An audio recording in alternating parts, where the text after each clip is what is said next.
I'm as certain of it as I am of anything. We are being systematically blinded.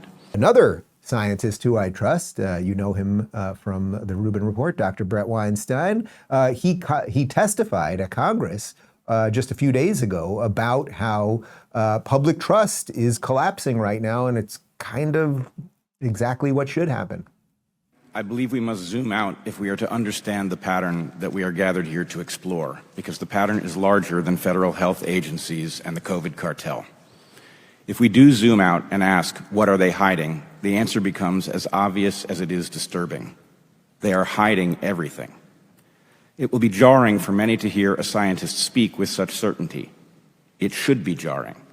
We are trained to present ideas with caution as hypotheses in need of a test.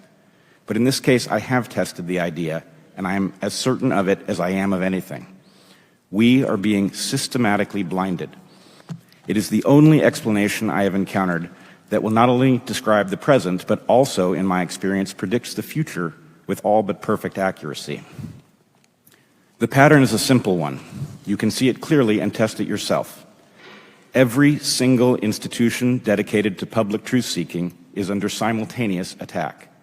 They are all in a state of collapse. Every body of experts fails utterly.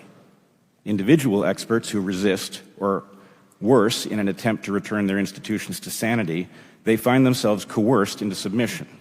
If they won't buckle, they are marginalized or forced out.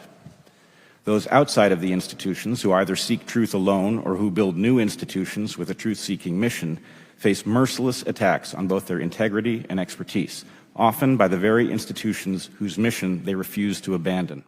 All right, Bret is given a very, very stark warning there. And if you didn't see my interview with Bret from about 2 months ago, right in here, it's spectacular. And he's actually laying that out in a much deeper way because we get to sit down for the full hour.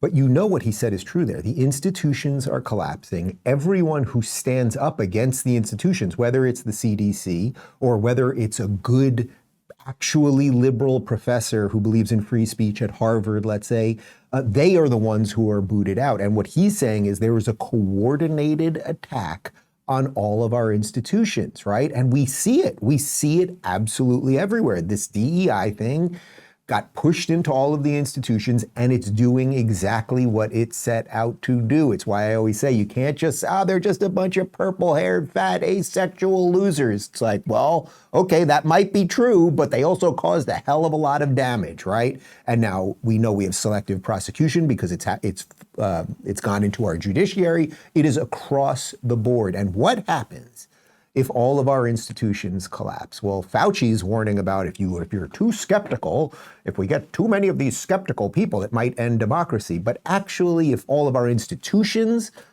crap out, that would be the thing that could end democracy. Bret talked about that.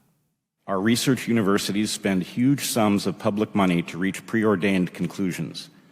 Professors teach only lessons that are consistent with wisdom students have picked up on TikTok, even when those lessons contradict the foundational principles of their disciplines.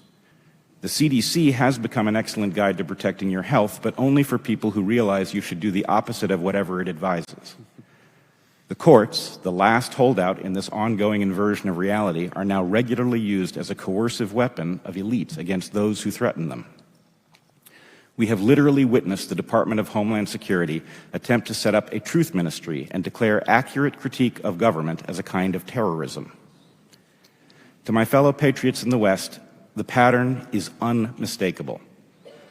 I cannot tell you with any certainty who they are or what they hope to accomplish, but I can tell you that we are being systematically denied the tools of enlightenment and the rights guaranteed in our Constitution. We, those who remain dedicated to the values of the West, must fight this battle courageously, and we must win. For if we do not stem the tide, the result will be a dark age that differs from prior dark ages only in the power and sophistication of the coercive instruments wielded by those who will rule us.